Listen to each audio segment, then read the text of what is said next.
Good morning guys. आप सभी का बहुत बहुत स्वागत है हमारे इस प्लेटफॉर्म पर। आज है 20 मई 2021 और हम देखेंगे 20 मई का करंट अफेयर। सारे क्वेश्चंस कवर करेंगे तो पूरा वीडियो ध्यान से देखिए, वीडियो के लास्ट तक बने रहिए हमारे साथ। और दोस्तों, आपके लिए करंट अफेयर का सेशन बहुत इंपॉर्टेंट है। आप किसी भी एग्ज़ाम की तैयारी कर रहे हो, किसी भी परीक्षा की तैयारी कर रहे हो, तो आपके लिए करंट अफेयर का ये सेशन बहुत बहुत बहुत इम्पॉर्टेंट है। इसलिए अगर अभी तक आपने चैनल को सब्सक्राइब नहीं किया है तो जल्दी से चैनल को सब्सक्राइब कर दें। साथ ही साथ कर दें बेल आइकन को प्रेस, ताकि जो भी नया वीडियो आए उसका नोटिफिकेशन आपको मिल जाए। चलिए स्टार्ट करते हैं आज का करंट अफेयर। पहला प्रश्न देख लेते हैं। पहला प्रश्न है, विश्व एड्स वैक्सीन दिवस, वर्ल्ड एड्स वैक्सीन डे कब मनाया जाता है? ऑप्शंस हैं 13 मई, 15 मई, 16 मई या फिर 18 मई। इस प्रश्न का राइट आंसर हो जाएगा ऑप्शन डी, 18 मई। 18 मई को मनाते हैं विश्व एड्स वैक्सीन दिवस, वर्ल्ड एड्स वैक्सीन डे। कब मनाते हैं? 18 मई को। 1998 में पहली बार ये मनाया गया था, विश्व एड्स वैक्सीन दिवस। क्यों मनाया जाता है? इस दिन को HIV वैक्सीन जागरूकता दिवस के तौर पर संबोधित किया जाता है। इसका मकसद है HIV संक्रमण और एड्स की रोकथाम के लिए HIV की जो वैक्सीन है उसकी ज़रूरत को जो है बताना, उसकी ज़रूरत के लिए जागरूकता बढ़ाना, लोगों को बताना कि HIV संक्रमण से कैसे बचा जा सके, इसलिए इसकी वैक्सीन लगवाएं। तो HIV वैक्सीन दिवस मनाया जाता है विश्व एड्स वैक्सीन दिवस के रूप में। हर वर्ष मनाते हैं 18 मई को। 1998 में पहली बार मनाया गया, तो ये डेट याद रखिए। और विश्व एड्स दिवस कब मनाते हैं? 1 दिसंबर को। कब मनाते हैं? 1 दिसंबर को होता है एड्स दिवस, तो ये भी आप याद रखिए। ऑप्शन डी इस प्रश्न का राइट आंसर हो जाएगा, 18 मई। आइए बढ़ते हैं आगे, देखते हैं अगला प्रश्न। अगला प्रश्न है, दिल्ली के मुख्यमंत्री अरविंद केजरीवाल ने राजधानी में कोविड-19 से किसी सदस्य को खोने वाले हर परिवार के लिए कितने रुपए के मुआवजे की घोषणा की है? ऑप्शंस हैं 50,000 रुपये, 40,000 रुपये, 30,000 रुपये या फिर 20,000 रुपये। इस प्रश्न का राइट आंसर है ऑप्शन ए, 50,000 रुपये। तो अरविंद केजरीवाल ने घोषणा की है कि राजधानी में कोविड-19 से अगर परिवार के किसी भी सदस्य की मृत्यु हो जाती है तो उस परिवार को मुआवजे के रूप में 50,000 रुपये दिए जाएंगे। इसके साथ ही साथ अरविंद केजरीवाल जी ने एक और घोषणा की है। उन्होंने बताया है कि अगर किसी परिवार के माता पिता की मृत्यु हो जाती है कोरोना की वजह से, तो उन माता पिता के उनके बच्चे जो हैं उनको हर महीने 2,500 रुपये दिए जाएंगे। यानी बच्चों को प्रति माह 2,500 रुपये की राशि दी जाएगी, जो कि कोविड के कारण माता पिता की मौत के बाद बेसहारा हो गए हैं। और जो ये राशि है, ये राशि बच्चों को 25 वर्ष की आयु तक उपलब्ध कराई जाएगी और उन्हें मुफ्त में शिक्षा भी प्रदान की जाएगी। तो ये भी दिल्ली की सरकार ने घोषणा की है। अच्छा, कल ही मैंने आपको पढ़ाया था कि आंध्र प्रदेश की सरकार भी कोरोना की वजह से बेसहारा हुए बच्चों के लिए 10 लाख रुपए का फिक्स्ड डिपॉजिट करवाएगी, 10 लाख रुपए की FD कराएगी। और इन 10 लाख रुपए पर जो ब्याज की राशि होगी वो हर महीने बच्चों को प्रदान की जाएगी, या फिर बच्चे के अभिभावक जो उनकी देखभाल कर रहे होंगे उनको प्रदान की जाएगी। तो आंध्र प्रदेश सरकार करवाने वाली है 10 लाख का फिक्स्ड डिपॉजिट यानी कि FD, और दिल्ली की सरकार देने वाली है बच्चों को 2,500 रुपये की राशि हर महीने। ठीक है, तो ये आपको याद रखना है, कंफ्यूज नहीं होना है। ऑप्शन ए इस प्रश्न का राइट आंसर हो जाएगा 50,000 रुपये। और ये 50,000 रुपये किसी भी परिवार को दिए जाएंगे, यानी कि किसी भी सदस्य की मृत्यु, किसी एक सदस्य की मृत्यु भी परिवार में हुई है तो उसको मुआवजे के रूप में 50,000 रुपये दिए जाएंगे। ऑप्शन ए इस प्रश्न का राइट आंसर हो जाएगा। आइए बढ़ते आगे, देखते हैं अगला प्रश्न। अगला प्रश्न है, खेल मंत्रालय ने खिलाड़ियों के लिए पंडित दीनदयाल उपाध्याय राष्ट्रीय कल्याण योजना के तहत पूर्व एशियाई स्वर्ण पदक विजेता जोसेफ जेम्स के लिए कितने रुपए की सहायता राशि की घोषणा की है? ऑप्शन है 3,50,000 रुपये, ऑप्शन बी है 1,50,000 रुपये, ऑप्शन सी है 5,50,000 रुपये और ऑप्शन डी है 2,50,000 रुपये। इस प्रश्न का राइट आंसर हो जाएगा ऑप्शन डी, 2,50,000 रुपये। तो जोसेफ जेम्स जो कि एशियाई स्वर्ण पदक विजेता हैं, इनको दीनदयाल उपाध्याय राष्ट्रीय कल्याण योजना के तहत खेल मंत्रालय जो है वो देगा 2,50,000 रुपए की राशि। ये एशियाई स्वर्ण पदक विजेता हैं 2006 के एशियाई खेलों में, और 2008 में एशियन पावर लिफ्टिंग चैंपियनशिप में इन्होंने स्वर्ण जीता था। तो आपको याद क्या रखना है, इनका स्वर्ण पदक भी याद रखना है, 2006 और 2008 में मिला था। इसके बाद आपको मोस्ट इम्पॉर्टेंट चीज़ जो याद रखनी है, इनका नाम जोसेफ जेम्स। तो जोसेफ जेम्स जो है पावर लिफ्टर हैं, तो ये पावर लिफ्टिंग से संबंध रखते हैं। इनकी खेल का नाम है पावर लिफ्टिंग। आपसे पूछ सकते हैं कि इनका नाम देकर कि ये किस खेल से संबंधित है, तो इनका नाम याद रखना है आपको। और अभी इनको दीनदयाल उपाध्याय राष्ट्रीय कल्याण योजना के तहत 2,50,000 रुपए की सहायता राशि प्रदान की जाएगी। किसके द्वारा? खेल मंत्रालय के द्वारा। तो ऑप्शन डी इस प्रश्न का राइट आंसर हो जाएगा। आइए बढ़ते हैं आगे, देखते हैं अगला प्रश्न। अगला प्रश्न है आपके लिए, किस मंत्रालय ने कोरोना काल में वृद्धजनों के लिए toll free helpline Elder line शुरू की है? ऑप्शन है सरकारी सामाजिक जो व्यय है और अधिकारिता मंत्रालय। इसके बाद दूसरा ऑप्शन है मानव संसाधन विकास मंत्रालय। तीसरा ऑप्शन है सूचना एवं प्रसारण मंत्रालय, और इसके बाद है गृह मंत्रालय। इस प्रश्न का राइट आंसर हो जाएगा ऑप्शन ए। एक सेकंड, इस प्रश्न का राइट आंसर हो जाएगा ऑप्शन ए सामाजिक व्यय और अधिकारिता मंत्रालय।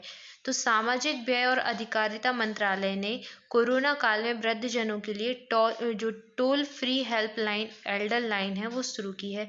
एल्डर लाइन से ही आप समझ जाओगे कि ये वृद्धजनों के लिए है और ये टोल फ्री है, यानी कि फ्री में हेल्पलाइन रहेगी। क्यों है ये इसलिए है कि जो भी वृद्धजन होंगे, तो अगर इन्हें किसी भी चीज़ की आवश्यकता होगी, दवाइयों की आवश्यकता होगी या फिर किसी भी चीज़ की आवश्यकता होगी, तो वो इस नंबर पर कॉल करके, इस हेल्पलाइन नंबर पर कॉल करके सहायता मांग सकेंगे। ठीक है, तो सामाजिक व्यय और अधिकारिता मंत्रालय ने शुरू किया है एक टोल फ्री हेल्पलाइन। किसके लिए? वृद्धजनों के लिए। ऑप्शन ए इस प्रश्न का राइट आंसर हो जाएगा। आइए बढ़ते हैं आगे, देखते हैं अगला प्रश्न। अगला प्रश्न है, पर्यावरण वन एवं जलवायु परिवर्तन मंत्रालय MOEFCC के अनुसार 2009-10 और 2020-21 के मध्य पूरे भारत में ट्रेनों की चपेट में आने से कुल कितने हाथियों की मौत हुई है? ऑप्शन है 200, 125, 186 या फिर 120। इस प्रश्न का राइट आंसर है ऑप्शन सी 186। 186 जो एलिफेंट से उनकी मृत्यु हुई है। कैसे? ट्रेन की चपेट में आने से, जो ट्रेन चलती है उनकी चपेट में आने से 186 हाथियों की मृत्यु हो गई है। कब से कब तक? 2009-10 और 2020-21 के मध्य। तो पूरे भारत में इतने अधिक संख्या में हाथियों की मृत्यु हो गई है ट्रेन की चपेट में आने से। ये बताया है पर्यावरण वन और जलवायु परिवर्तन मंत्रालय ने। तो रेल की पटरियों पर सर्वाधिक संख्या में असम में 62 हाथियों की मृत्यु हुई। असम में कितने? 62 हाथियों की मृत्यु हुई। इसके बाद पश्चिम बंगाल में 57 यानी कि 57 हाथियों की मृत्यु हुई। इसके बाद उड़ीसा में 27 हाथियों की मृत्यु हुई। और रेल दुर्घटनाओं से होने वाली हाथियों की जो मौत है उसको रोकने के लिए रेल मंत्रालय और पर्यावरण वन एवं जलवायु परिवर्तन मंत्रालय के बीच एक स्थायी समन्वय समिति का गठन भी किया गया है, ताकि ये जो मौतें हैं, ये जो मृत्यु होती है हाथियों की, इसको कम किया जा सके। और ये जो आंकड़ा है ये पर्यावरण वन और जलवायु परिवर्तन मंत्रालय ने भी हाल ही में जारी किया है। ऑप्शन सी इसका राइट आंसर हो जाएगा 186। ये प्रश्न क्यों इंपॉर्टेंट है आपके लिए? ये प्रश्न इंपॉर्टेंट है कि आपसे पूछ सकते हैं, जितने भी वनडे एग्जाम होते हैं उनमें पूछा जा सकता है कि सबसे अधिक रेल की ये जो ट्रेन की चपेट में आने से हाथियों की मृत्यु किस स्टेट में होती है? तो असम में होती है। आपको असम का नाम याद रखना है, उसके बाद पश्चिम बंगाल का नाम याद रखना है, और तीसरे नंबर पर है उड़ीसा। इसके बाद आप मेंस में भी इस डाटा का यूज़ कर सकते हैं, जैसे कि आप अगर MPPSC की तैयारी कर रहे हैं या फिर किसी भी स्टेट की PSC की तैयारी कर रहे हैं, तो मेंस में आप इस डाटा का यूज़ कर सकते हैं। ठीक है, तो ऑप्शन सी इस प्रश्न का राइट आंसर हो जाएगा 186। आइए बढ़ते आगे, देखते हैं अगला प्रश्न। अगला प्रश्न है आपके लिए, ईरान ने हाल ही में फरजाद वी गैस परियोजना से किस देश को बाहर किया है? ऑप्शन है नेपाल, रूस, भारत या फिर चीन। इस प्रश्न का राइट आंसर हो जाएगा ऑप्शन सी भारत। तो ईरान ने पर्शियन गल्फ में मौजूद फरजाद वी गैस फील्ड में भारत के हाथ से ये निकल गया है।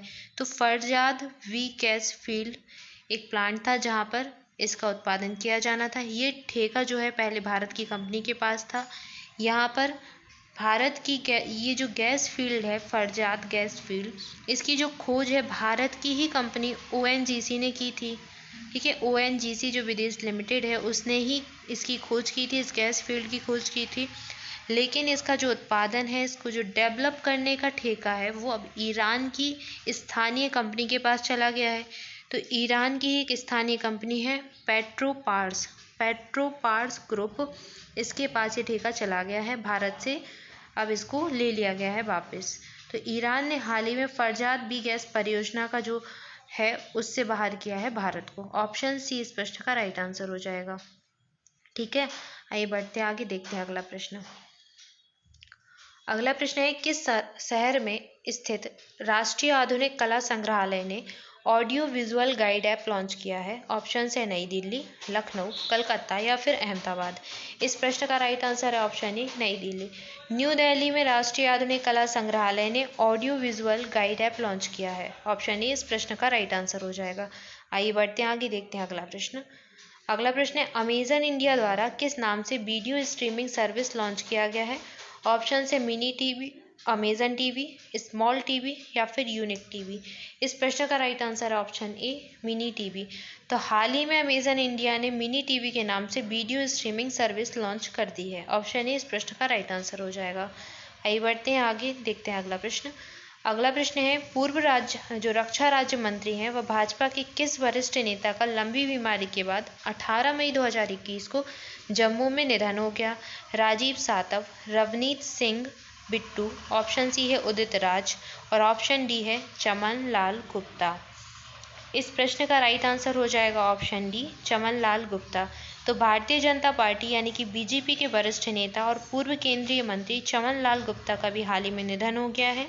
चमन लाल गुप्ता का जन्म जम्मू में ही हुआ था और 1972 में जम्मू कश्मीर की जो विधानसभा है उसके सदस्य बने थे। 2008 से 2014 तक ये विधानसभा के सदस्य भी रहे और 2 बार जम्मू कश्मीर में बीजेपी के अध्यक्ष भी रह चुके हैं। तो चमन लाल गुप्ता का हाल ही में हो गया है निधन। किस पार्टी से बिलोंग करते थे? तो ये बीजेपी की पार्टी से बिलोंग करते थे। ऑप्शन डी इस प्रश्न का राइट आंसर हो जाएगा। आइए बढ़ते हैं आगे, देखते हैं अगला प्रश्न। अगला प्रश्न है, कोरोना संक्रमण के चलते भारत के किस पूर्व तेज गेंदबाज का हाल ही में निधन हो गया है? ऑप्शन हैं राजेंद्र सिंह जडेजा, RP सिंह, जवागल श्रीनाथ, वेंकटेश प्रसाद। इस प्रश्न का राइट आंसर है ऑप्शन ए राजेंद्र सिंह जडेजा। तो ये भारत के पूर्व तेज गेंदबाज थे, हाल ही में इनका निधन हो गया है। ये रेफरी के रूप में भी काम कर चुके थे। राजेंद्र सिंह जडेजा, नाम याद रखना है। किस खेल से संबंधित है? क्रिकेट से संबंधित है, तो याद रखना है ऑप्शन ए इस प्रश्न का राइट आंसर हो जाएगा। हाल ही में इनका निधन हो गया। सो गाइज, ये था आज का करंट अफेयर। आइए देख लेते हैं आज के लिए आपका प्रश्न है, कोरोना वायरस के खिलाफ जंग में निर्णायक भूमिका निभाने हेतु किस संगठन की ओर से anti Covid medicine 2DG launch की है? DRDO, भारत बायोटेक, इसरो या फिर ICMR। इस प्रश्न का राइट आंसर आपको कमेंट बॉक्स में करना है। सारे स्टूडेंट्स आंसर करने की कोशिश करें, क्योंकि आप जब भी कोई आंसर लिखते हो वो आपको बहुत अच्छे से याद हो जाता है और आप कभी नहीं भूलोगे। तो ज़्यादा से ज़्यादा लिखने का प्रयास करना है। प्रश्न से रिलेटेड जितनी भी इन्फॉर्मेशन आपको पता है वो आप लिखिए और ज़्यादा से ज़्यादा लिखने की कोशिश कीजिए। So thank you guys for watching this video. हमारे साथ बने ही रहने के लिए आप सभी का बहुत बहुत धन्यवाद। अगर आपको वीडियो अच्छा लगा हो तो वीडियो को लाइक कर दें, साथ ही साथ अपने दोस्तों के साथ शेयर कर दें। आपके जितने भी स्टडी ग्रुप हैं, सोशल मीडिया प्लेटफॉर्म में, सब जगह वीडियो को ज़्यादा से ज़्यादा शेयर करें। और दोस्तों, अगर आप पहली बार चैनल पर आए हैं, पहली बार चैनल को देख रहे हैं, तो चैनल को सब्सक्राइब करना बिल्कुल ना भूलें और अपने दोस्तों से भी कहें कि वो चैनल को सब्सक्राइब करें। तो शेयर करें, सपोर्ट करें और सब्सक्राइब करें। और हाँ दोस्तों, बेल आइकन प्रेस करना बिल्कुल ना भूलें, ताकि जो भी नया वीडियो है उसका नोटिफिकेशन आपको मिल जाए। Thank you guys for watching this video. आप सभी घर पर रहें, सुरक्षित रहें और पढ़ाई करते रहें। मिलते हैं नेक्स्ट वीडियो में।